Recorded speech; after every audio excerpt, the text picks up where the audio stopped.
Il y a de très bons commerciaux aujourd'hui qui font de la performance, mais c'est pas des personnes heureuses. C'est que les clients achètent sur une émotion et justifient par le rationnel. Est-ce que tu es assez frustré pour changer quelque chose et prendre la décision de vouloir le faire? La validation de l'accompagnement, elle se fait à deux. C'est-à-dire que moi aussi, je choisis mes clients. Et en fait, pas tout le monde est coachable.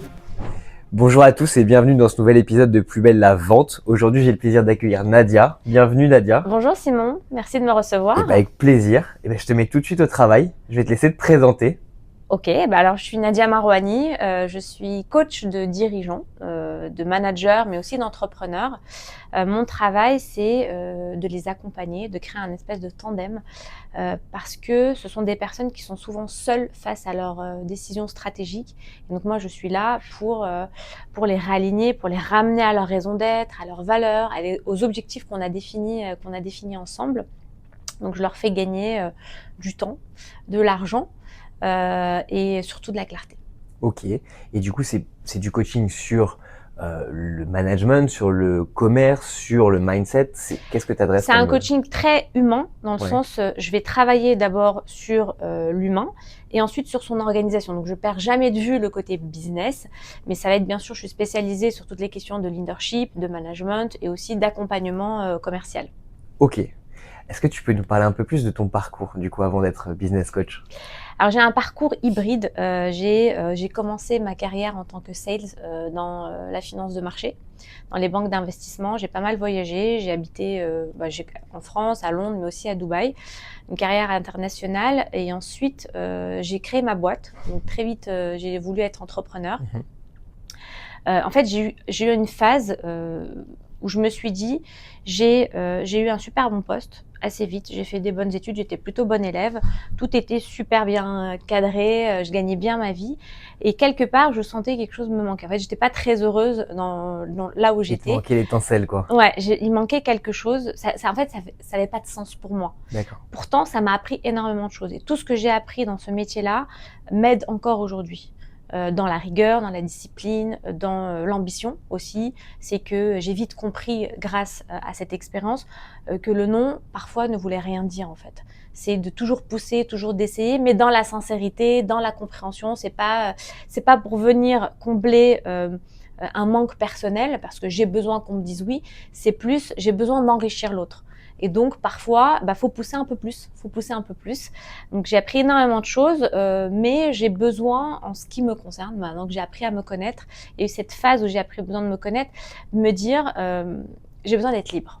J'ai besoin des idées que j'ai besoin de les mettre en place. Et puis, je vais te dire franchement, j'ai un peu de mal avec l'autorité. Voilà. Faut le dire. Je partage. Voilà, j'ai un peu de mal avec l'autorité, même si je l'ai respectée pendant des années. Moi, j'ai besoin de me sentir libre, même si je reste très disciplinée.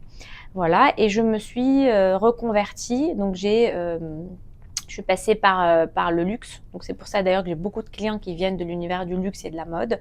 Je suis passée par le groupe LVMH.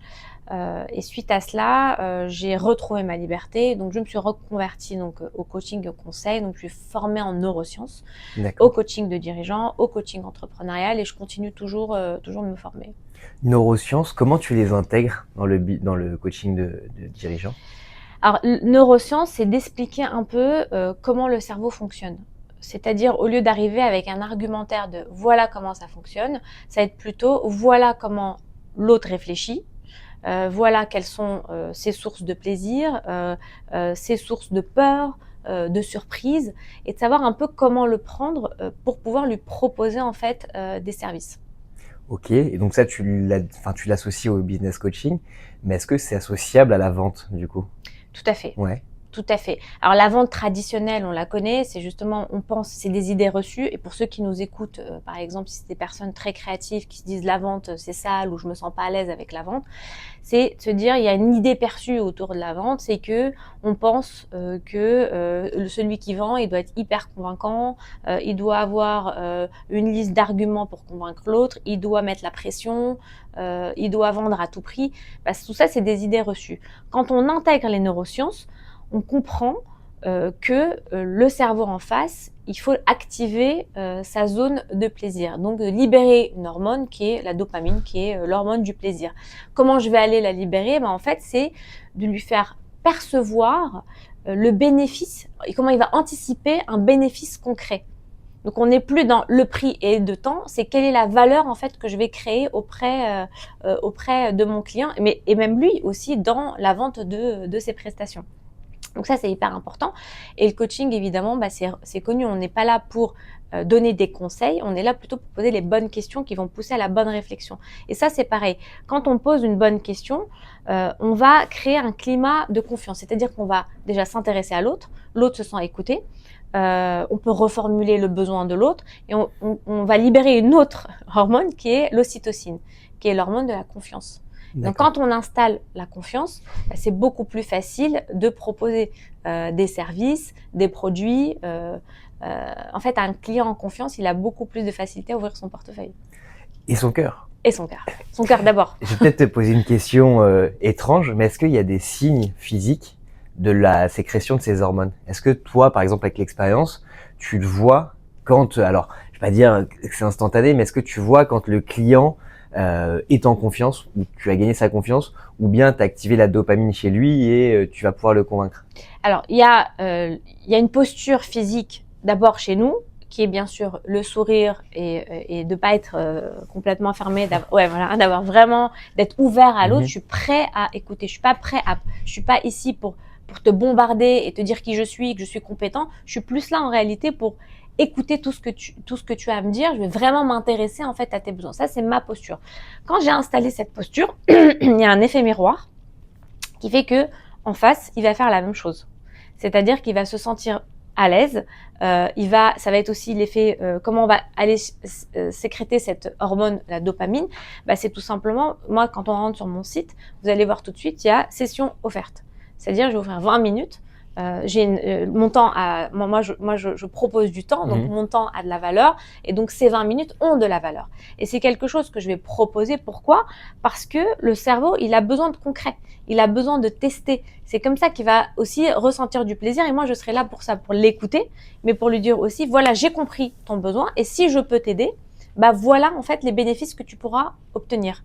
Comment je vais les lui donner? En fait, je vais pouvoir comparer avec d'autres personnes que j'ai accompagnées. Et là, la personne, elle arrive à anticiper, créer du plaisir, beaucoup plus à l'écoute. Et donc, c'est facile après de lui proposer des services. Ok, et donc là, on a l'ocytocine pour la confiance, la dopamine pour le plaisir. Est-ce qu'il y a d'autres hormones ou leviers neuroscientifiques qui peuvent aider dans la persuasion? Il y en a qui peuvent, les deux peuvent aider dans la persuasion, il y en a qui peuvent bloquer. Ouais. Il y a des freins. Et c'est le cortisol. D'accord. C'est le stress, exactement. Le cortisol, c'est le stress, et elle a aussi la peur qu'on trouve dans l'amygdale. Okay. Qu'est-ce qui va faire qu'on va stresser ou avoir peur? C'est quand on sent que la personne n'est pas authentique, que c'est pas cohérent, ou quand la personne nous stresse, elle nous met dans l'urgence, elle nous appelle souvent, veut à tout prix nous proposer nous proposer ses produits, mais en fait on va fuir. Et là, on est en stress, on se renferme et on va fuir. Donc ça, c'est vraiment à ne pas faire. Donc dans les hormones à sécréter, donc je dirais dopamine, ocytocine. Ouais. Donc dopamine, je le répète, c'est l'hormone du plaisir. Ocytocine, c'est l'hormone de la confiance, de la relation. Et celle du stress, c'est le cortisol et la peur qu'on trouve dans le centre amygdale.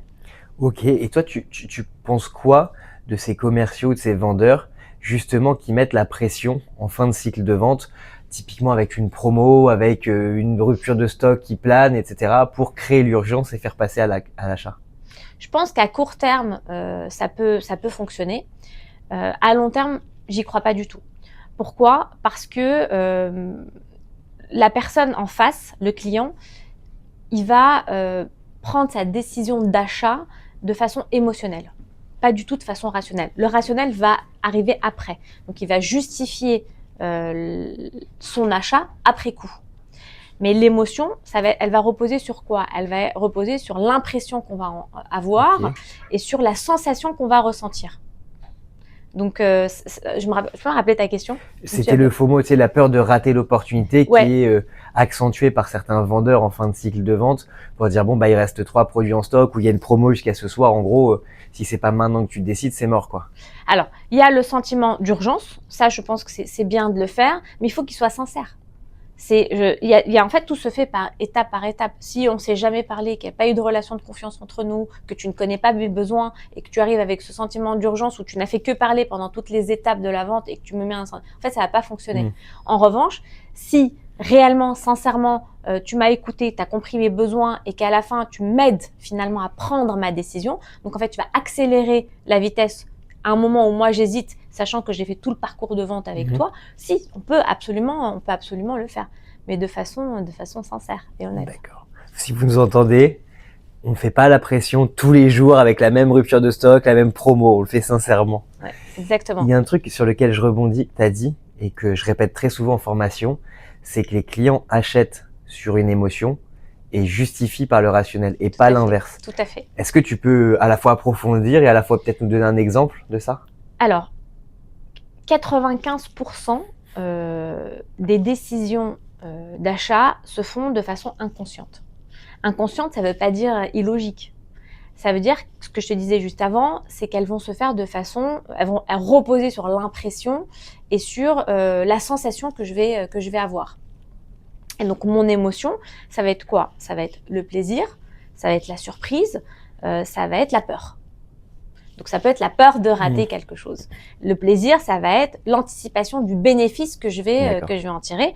Et la surprise, c'est le cerveau aime la surprise. Donc, si tu me fais une surprise, quelque chose d'inattendu, de la nouveauté, et aussi de me poser aussi des questions ouvertes. En gros, dans le coaching, par exemple, moi, si je dis à mon client aujourd'hui, qu'est-ce qui t'empêche dans ton activité professionnelle aujourd'hui de dormir la nuit? Direct, en fait. Je vais pointer direct le point sur son problème.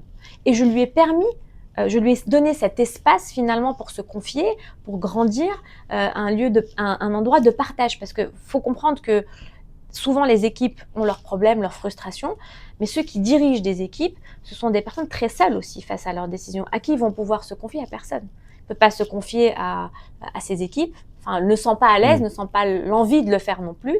C'est compliqué de le faire avec son associé. Et quand on rentre à la maison avec ça, on n'a pas envie de parler de ça. Donc, c'est de créer en fait cet espace-là pour lui permettre de ressentir ses émotions. Je sais pas si j'ai répondu à ta question. Très clair. Si. Non, mais j'écoute avec attention parce qu'il y a des vrais parallèles entre le coaching et la vente. Et très souvent, tu me dis si tu es d'accord avec ça et si je me trompe, mais très souvent, on va te dire la vente, c'est comprendre le besoin pour lui vendre quelque chose derrière. Mais est-ce que finalement, on se tromperait pas et la vente, ce serait plutôt de poser les bonnes questions pour faire émerger un problème, poser une solution et faire acheter le client cette solution, un peu comme toi, tu vas poser les bonnes questions à ton coaché, si je peux l'appeler comme ça, pour que lui-même se rende compte qu'il y a un problème et que tu l'aides en plus à trouver la solution. C'est complètement ça. C'est que moi, je suis là, je pose les questions. Évidemment, je suis très attentive. Je suis en écoute active. En gros, pour te donner un exemple, quand j'ai une première session, je suis pas là à faire mon CV. Voilà qui je suis, voilà qui j'ai coaché et faire du name dropping. Pas du tout. En fait, ce que je vais faire, c'est être hyper à l'écoute de l'autre. Une fois que j'ai bien écouté, évidemment, j'ai l'expérience, j'ai les outils, j'arrive à comprendre assez vite aujourd'hui avec l'expérience. Mais en fait, comment je pourrais l'accompagner, si je peux l'accompagner, parce qu'il y a des fois où je ne peux pas accompagner la personne, je t'en parlerai. Mais à ce moment-là, je vais lui permettre de me faire part de son problème. Déjà ça fait du bien. Deux, je vais lui prouver que je suis la bonne personne pour. Et trois, c'est lui qui décide. C'est sa décision. Et les gens ont besoin de sentir que c'est eux qui décident. C'est pas l'autre qui propose et qui les contraint d'acheter. Ça, c'est super important ce que tu as dit, c'est justement de montrer à l'autre que c'est lui qui décide, c'est lui qui t'a choisi de façon consciente. Je rebondis sur l'écoute active. Je crois que tu me l'as sorti 3 fois là dans les 3-4 dernières phrases. Et c'est un truc sur lequel nous on insiste aussi en formation, où tous les commerciaux, enfin beaucoup de commerciaux, parce que tous c'est pas vrai, vont te dire mais moi je fais une bonne phase de découverte et j'écoute. Et donc tu fais quelques tests. Par exemple, c'est pas dur. Tu vas mettre un test à l'écran avec un texte, un son, et tu regardes combien ils ont retenu de mots, par exemple. Et tu te rends compte que tous n'écoutent pas autant que les autres. Comment toi, justement, tu te mets dans une position d'écoute active? Et qu'est-ce que c'est l'écoute active, en fait, d'abord? Alors, l'écoute active, elle commence par d'abord la bonne question. Qu'est-ce qui va permettre à l'autre, en fait, de parler? C'est en lui posant une bonne question. Donc, il y a de la curiosité. Et ça, faut le porter en soi. Faut être curieux de l'autre. Et je pense que dans le métier de la vente, si de façon intrinsèque, on n'a pas cette qualité, faut changer de métier. Et je le dis vraiment parce qu'il y a il y a de très bons commerciaux aujourd'hui qui font de la performance, mais c'est pas des personnes heureuses. Pourquoi? Parce qu'en fait, intrinsèquement, c'est quelque chose qui est appris et c'est pas quelque chose qui est porté par un vrai talent. Donc il y a la curiosité. L'autre parle, on reformule ce qu'il vient de dire. Si j'ai bien compris, quand on reformule, c'est une façon aussi de montrer à l'autre qu'on l'a écouté, qu'on le considère, et en face, en fait, il ressent de la satisfaction d'avoir été considéré. C'est quelqu'un d'important pour nous. Ce qu'il nous raconte, c'est important parce qu'il n'a pas l'occasion de se livrer et il l'a fait avec nous. Donc ensuite, l'écoute active, c'est de faire super attention aux mots choisis, au ton de la voix, la posture, d'avoir en même temps, il y a quelque chose de très proche, finalement, il y a quelque chose où il y a une distance, où il y a du recul par rapport à ce qui a été dit.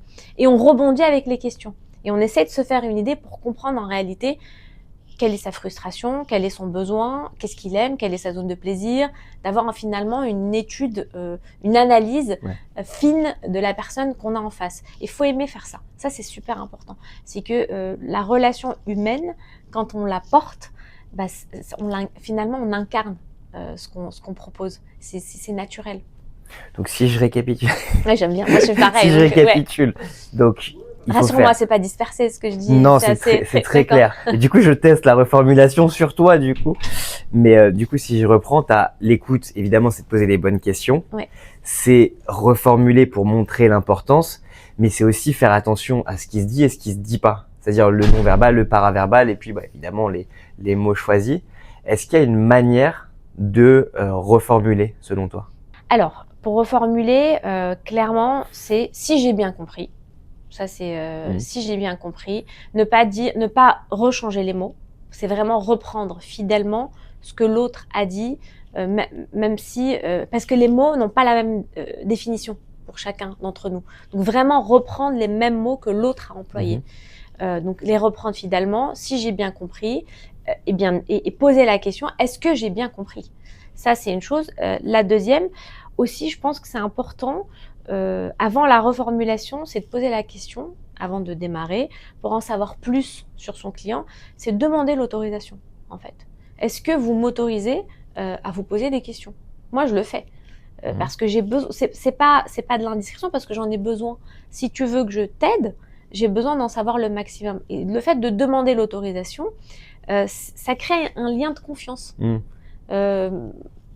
Voilà. Ah, mais c'est hyper intéressant. On avait le cas ce matin avec un nouveau commercial qui me disait mais j'ai peur. Enfin, il n'a pas dit j'ai peur, mais je me sens mal à l'aise de poser trop de questions. Déjà, on lui a dit t'es pas là pour poser des questions, t'es là pour faire parler l'autre. Avec une question, deux questions, trois questions, tu peux faire parler quelqu'un pendant un quart d'heure. Donc ça, c'est la première des choses. La deuxième des choses, c'est en fait quand tu vas chez le garagiste, que tu as un problème sur ta voiture, il t'annonce pas un prix, il te donne pas le problème avant d'avoir, alors pas poser des questions à ta voiture, mais d'avoir compris, cerner le problème. C'est un peu pareil, je pense, dans le coaching et encore plus dans la vente. Donc en fait, il n'y a pas de peur à poser des questions. Il n'y a pas de, parce que les gens ont l'impression peut-être d'être indiscrets en posant des questions, mais les gens adorent qu'on leur pose des questions. En fait, les gens adorent parler d'eux. C'est ça qui, vous leur rendez service. Et ça peut, au-delà de la vente, si on parle du réseau, il y a des personnes qui disent comment je fais pour développer un réseau. C'est important le réseau dans la vente, d'arriver avec un portefeuille de clients, ça se développe un réseau. Parce que quand j'arrive, par exemple, je suis invitée à un after work, il va y avoir, et que je connais personne, de se dire mais je vais pas arriver voir les gens pour leur dire voilà qui je m'appelle Nadia Maroni, je suis coach de dirigeant, je fais ça. C'est difficile. En revanche, si on va vers les autres et qu'on leur pose des questions, qu'est-ce que tu fais dans la vie, quel est ton travail, ça m'intéresse, je ne connais pas, j'aimerais bien en savoir un peu plus, de façon très sincère, mais en fait, on crée des opportunités.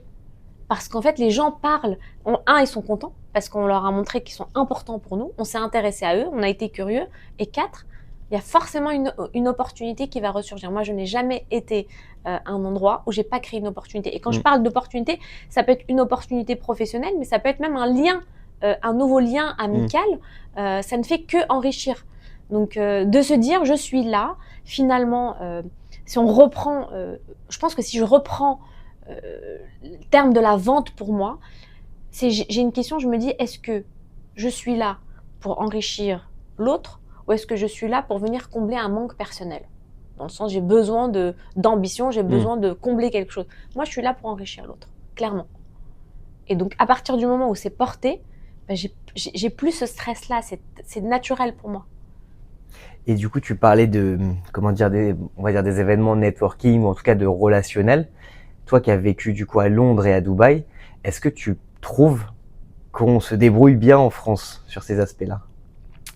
Alors, Londres et Dubaï, c'est beaucoup plus facile au départ. C'est-à-dire que c'est des villes aussi considérées comme des villes de passage pour les expats. Donc les gens se disent, on va pas rester ici très longtemps, n'ont pas forcément des familles autour, donc vont très vite vous inclure dans leurs événements. Mais ça ne veut pas dire que ça va durer. D'accord. À Paris, il faut vraiment commencer par la confiance. En fait, on investit dans la relation de confiance, donc on y va. C'est un peu plus lent, mais c'est un peu plus durable.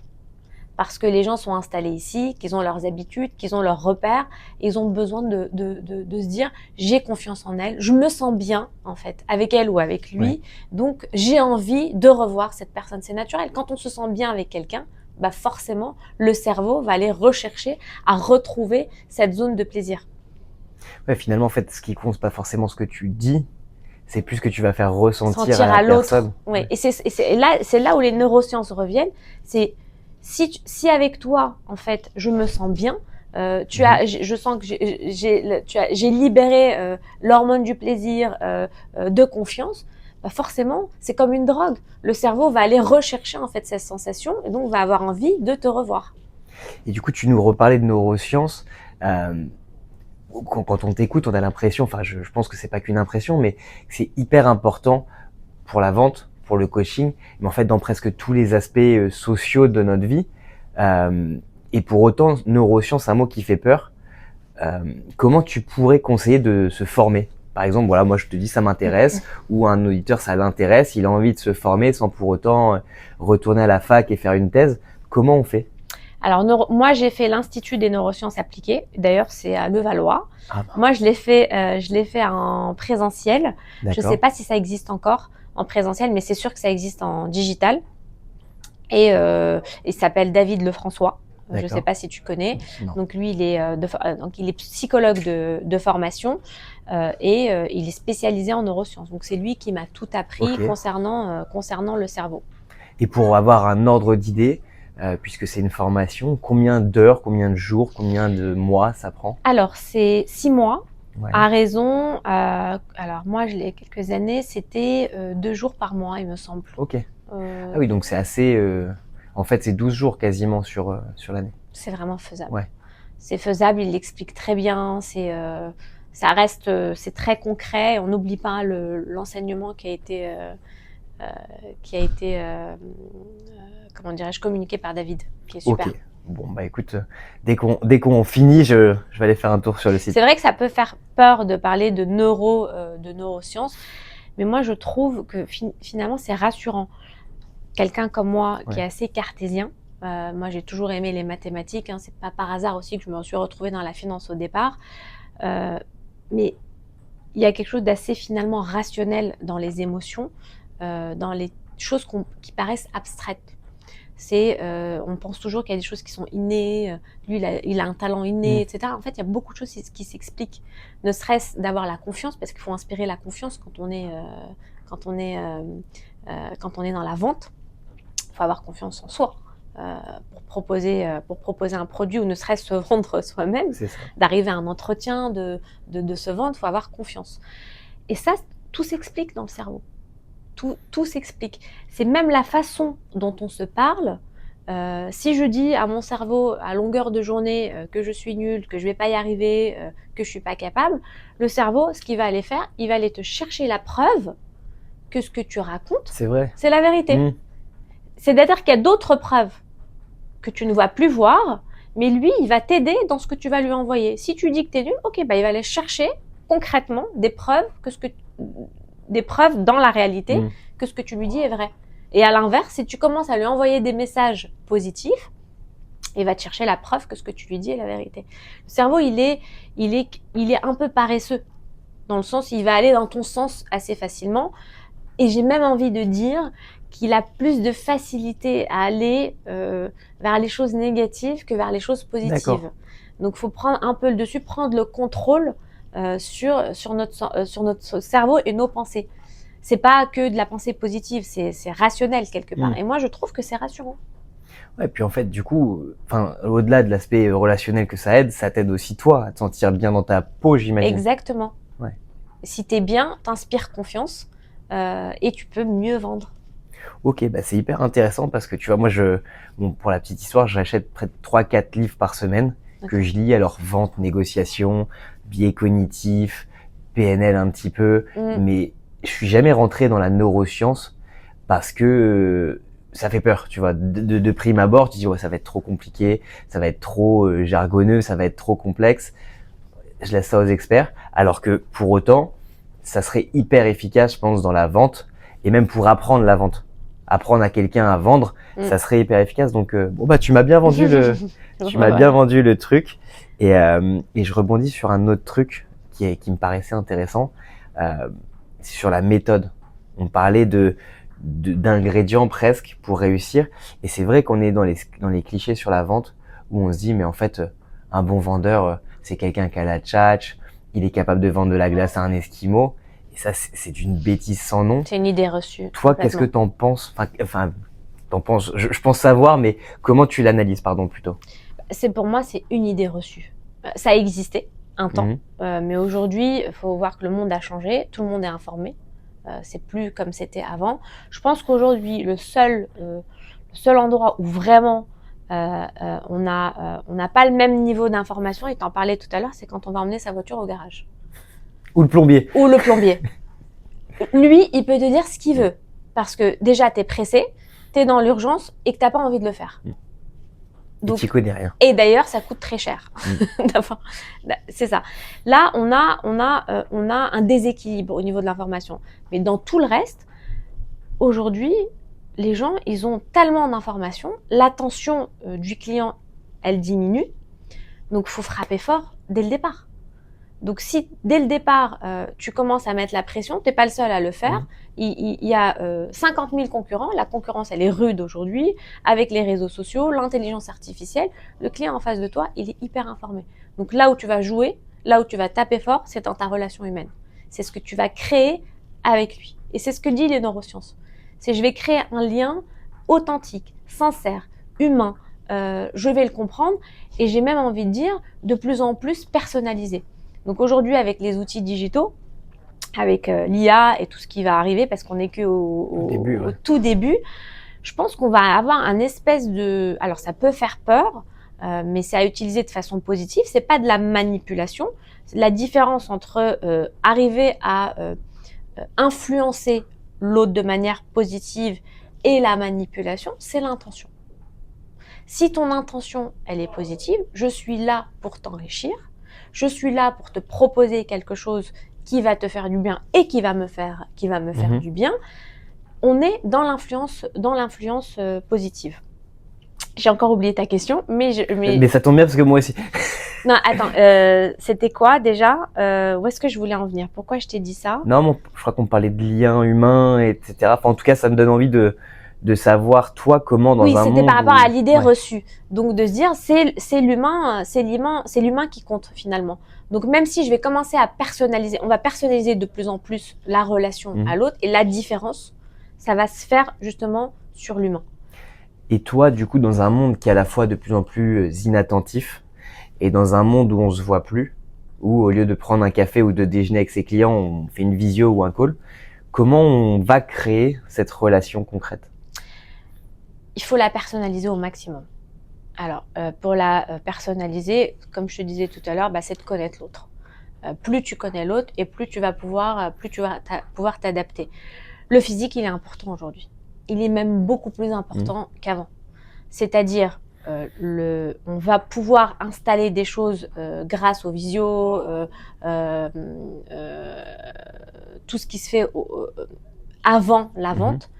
Mais à un certain moment, il faut du concret. Et le cerveau, il a besoin de tangible. Donc, il faut créer du concret, il faut créer des rendez-vous physiques, il faut créer des points de rencontre pour créer en fait ce climat de confiance, quelque chose de concret. On n'a plus le choix. Là, c'est fondamental. Et on le voit aujourd'hui dans le secteur de la mode. Ils vont plus, les nouvelles boîtes vont plus ouvrir des points de vente un peu partout comme avant. Ils vont miser sur le digital, mais vous allez voir, ils vont pas être à 100%. Ils vont créer des points, en fait, des expériences. Voilà, on va parler d'expérience client. Parce que le cerveau, encore une fois, je reviens en neurosciences, il a besoin d'un film mental. Il a besoin qu'on lui raconte des histoires. Au lieu d'arriver avec des arguments, comme je le disais tout à l'heure, c'est plutôt de se dire, tu me racontes une histoire. Ok, tu vas me parler des spécificités de ton produit. Ok, moi, ça me parle pas. En revanche, si tu me dis ce que ton produit a eu comme impact sur un autre client alors qu'il traversait une crise majeure, moi, je vais pas l'oublier, cette histoire. Donc, j'ai besoin de ça. J'ai besoin que tu me poses des questions. J'ai besoin qu'on crée une relation de confiance. J'ai besoin de sentir du plaisir. J'ai besoin que tu me stresses pas parce qu'on est l'anxiété, je pense aujourd'hui, elle est à son maximum. Paroxysme, ouais. Voilà, exactement. Donc j'ai besoin en fait que tu me sentes pas en stress à tes côtés, que j'ai pas peur, que je te fais confiance. Qu'est-ce qu'on pourrait dire d'autre? Et puis il y a aussi une chose, je pense que quand on raconte quelque chose, le cerveau il aime bien quand on lui dit 3 choses. Donc le trio il aime bien ça. Les 3 clés pour retiens ces 3 choses-là. Voilà 3 bénéfices. Le cerveau le retient super bien. Donc c'est de le marteler quelque part avec ces 2-3 idées. Ça on peut la répétition. Le cerveau aime bien la répétition, toujours avec sincérité, mais pas plus. Et alors maintenant c'est la vie neuroscientifique. Pourquoi ces 3 choses? Pourquoi ça fonctionne mieux que 5 ou 2 ou Alors, quand on a une option, c'est pas un choix. Quand on a 2 options, on est dans une impasse. C'est l'un ou l'autre en fait, on sait pas trop. Quand on en a 3, là on prend une vraie décision.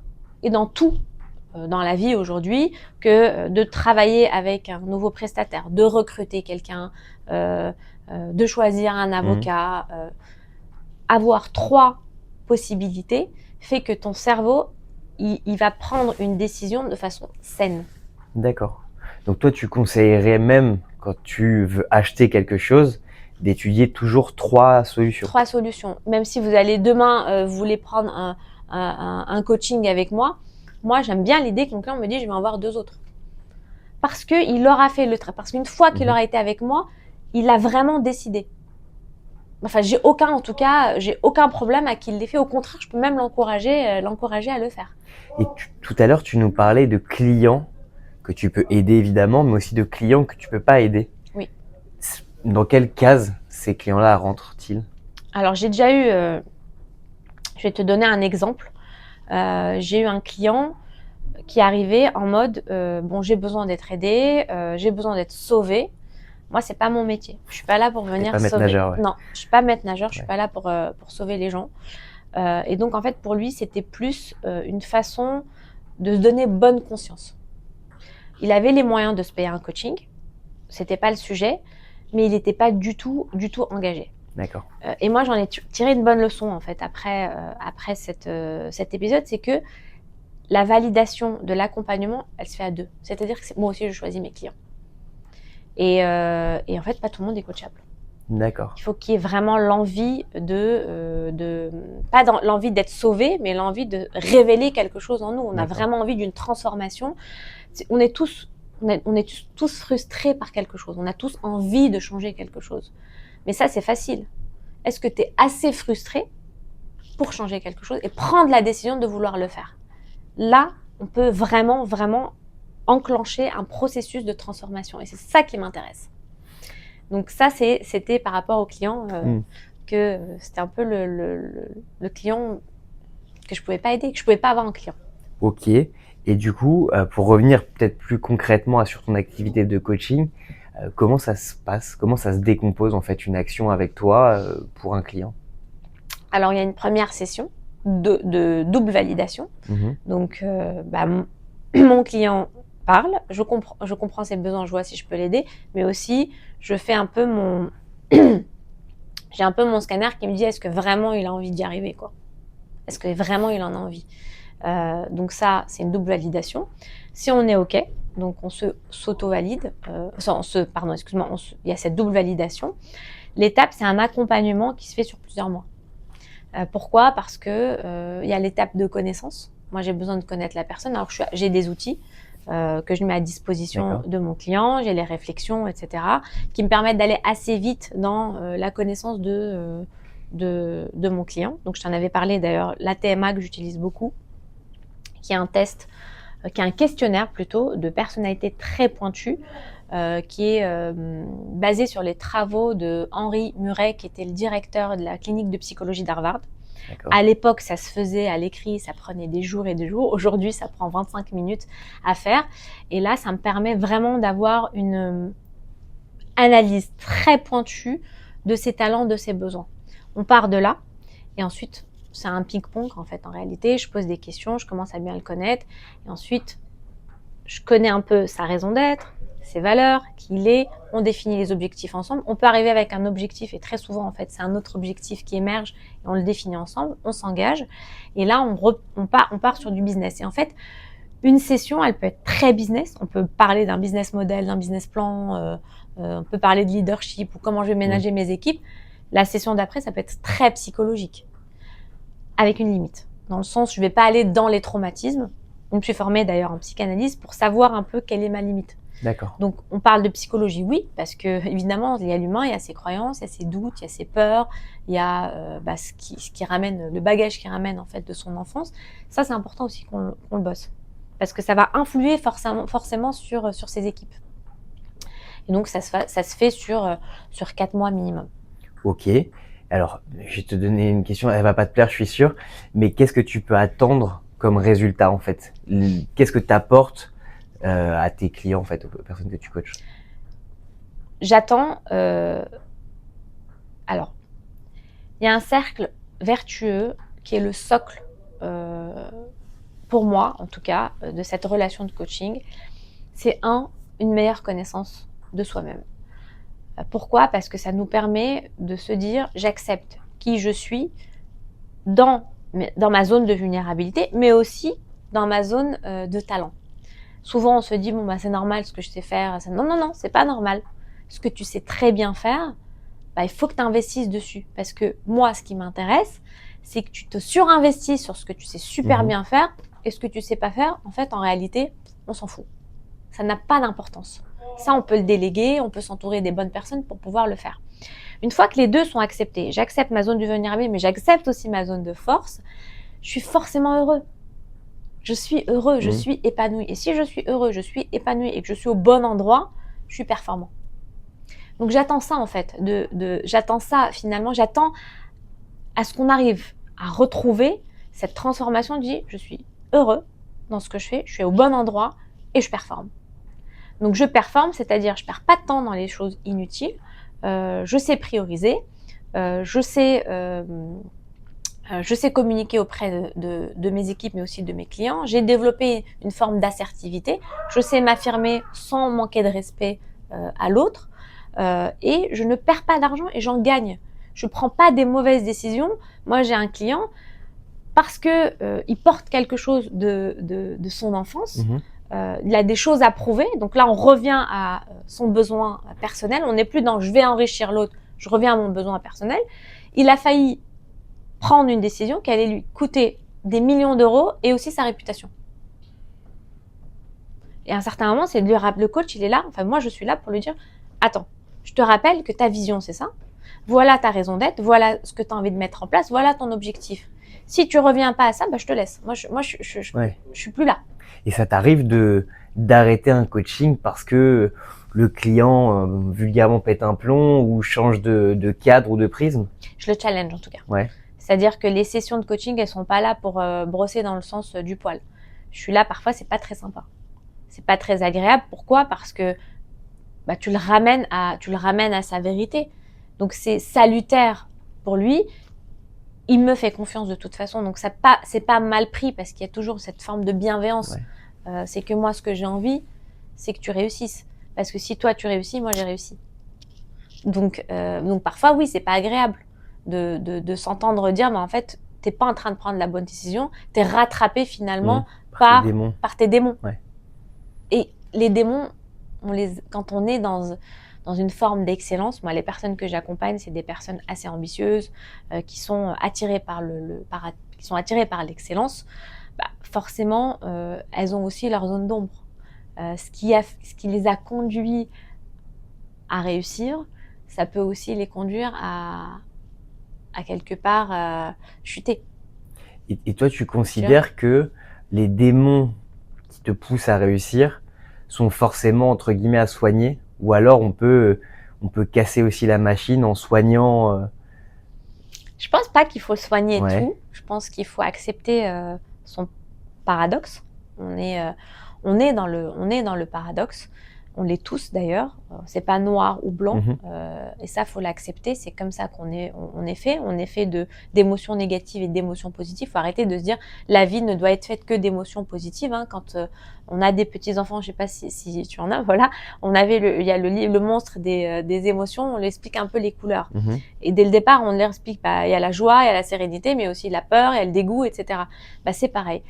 Et aller soigner ça, pourquoi? Parce que si par exemple, depuis notre jeune âge, de par l'autorité parentale qu'on a eue, on nous a toujours dit, faut toujours persévérer, faut toujours y aller, faut réussir, etc. Moi, je vais le prendre. Pourquoi je vais pas le prendre? Je vais prendre le positif, mais la difficulté, le plus challenging dans cette histoire, c'est comment je fais finalement pour que ça ne se retourne pas contre moi. Ça me rappelle une anecdote de Sarkozy quand il a été élu président de la République. Il paraît que son père lui aurait dit c'est bon, hein, t'es pas non plus le président des États-Unis. Je pense que cette phrase, elle est très importante. Je pense que c'est quelqu'un d'ambitieux. Il serait pas arrivé là où il est arrivé. Mais il y a eu certaines choses aussi qui lui ont aussi joué des tours. Est-ce qu'il faut soigner ça? Je pense pas. Ça lui a permis d'arriver là où il est. C'est pas pour parler politique, hein. C'est juste pour parler de là où il est arrivé. Voilà. Il a une ambition. Il a réussi à atteindre son objectif. Mais est-ce que quelque part, la zone d'ombre, elle a pas aussi joué contre lui Peut-être après, oui. Peut-être après. En tout cas, c'est hyper intéressant. Le podcast touche à sa fin. J'ai toujours une dernière question, moi, un peu plus perso. Si tu avais l'occasion, toute époque confondue, de déjeuner ou de dîner avec une personne célèbre, ce serait qui? Et en plus, je suis sûr que je sais qui tu vas me dire. Une personne célèbre, ce serait qui? Ce serait un très grand joueur de tennis. Nadal. Nadal. Et qu'est-ce que tu lui demanderais à Rafael Nadal? Rafael Nadal, je lui dirais, avec tous les succès qu'il a eus, comment il arrive à garder cette forme d'humilité, qu'il le sert en plus. C'est-à-dire qu'il ne se considère jamais supérieur à l'autre. Donc, quand il a en face de lui un adversaire, il le considère comme un véritable adversaire, même s'il est classé 300e mondial. Et c'est ce qui lui a permis d'être là où il est aujourd'hui. Et c'est vrai que les médias nous ont présenté dans l'opposition Federer-Nadal comme l'arrogant, le jeune un peu con, et Federer le Suisse un peu plus lisse. Ouais. Alors que quand je ne connais pas perso, mais en tant qu'homme, quand tu creuses, ouais, ce serait plutôt l'inverse en fait en termes de personnalité. Et puis c'est quelqu'un de gentil. Donc comment tu fais pour garder cette forme, une vraie humilité, une humilité qui te sert. C'est-à-dire que chaque point, il va le jouer comme si c'était une balle de match. Pourquoi je dis ça? Parce que on prend toujours des bonnes habitudes pour arriver au sommet, et une fois qu'on arrive au sommet, on se dit qu'on n'a plus besoin de mettre en place les bonnes habitudes. Et en fait, lui, il continue de les garder. Et donc, je trouve ça assez intéressant d'aller lui poser des questions sur... Et Raphaël, si tu nous écoutes, voilà, tu nous écoutes. Tu l'invites à manger où? Faut lui vendre maintenant, l'idée. Je l'inviterai à manger où? Bonne question. Est-ce que je pourrais l'inviter à manger Nadal? Je sais pas. Pas à Roland Garros, on va changer un peu. Ouais. Il connaît bien. Tu pensais à qui alors Je pensais que tu allais me dire Gisèle Halimi, du coup. Ah oui. Ouais, c'est vrai. Je pense que... Alors ça, c'est sur l'engagement des femmes. Ouais, sur le courage. Je pense que Gisèle Halimi, j'aurais vraiment aimé lui poser la question, c'est le courage d'être soi. C'est une Tunisienne, juive, issue d'une famille très modeste, qui a vécu en Tunisie et donc qui a vraiment vécu le déséquilibre homme-femme. Elle racontait d'ailleurs que son frère ne débarrassait pas la table et sa mère lui disait de débarrasser la table. Elle refusait, elle s'est pris une gifle à cause de ça. Elle arrive en France, elle a combattu pour le droit des femmes et je peux vous dire que ça a dû être très compliqué pour elle à l'époque. Ouais. Et grâce à elle, parce qu'à l'époque, on jugeait les femmes qui ont été violées parce qu'elles voulaient avorter. C'était de leur faute. Donc le courage d'être soi, pour elle, comment elle a fait. Bravo. Voilà. Bah écoute, merci beaucoup en tout cas Nadia d'être venue te livrer à nos micros. Merci de m'avoir invitée et de m'avoir permis de partager, de transmettre un peu ce que je sais. C'était très intéressant. J'espère que vous aurez trouvé ça aussi intéressant que moi.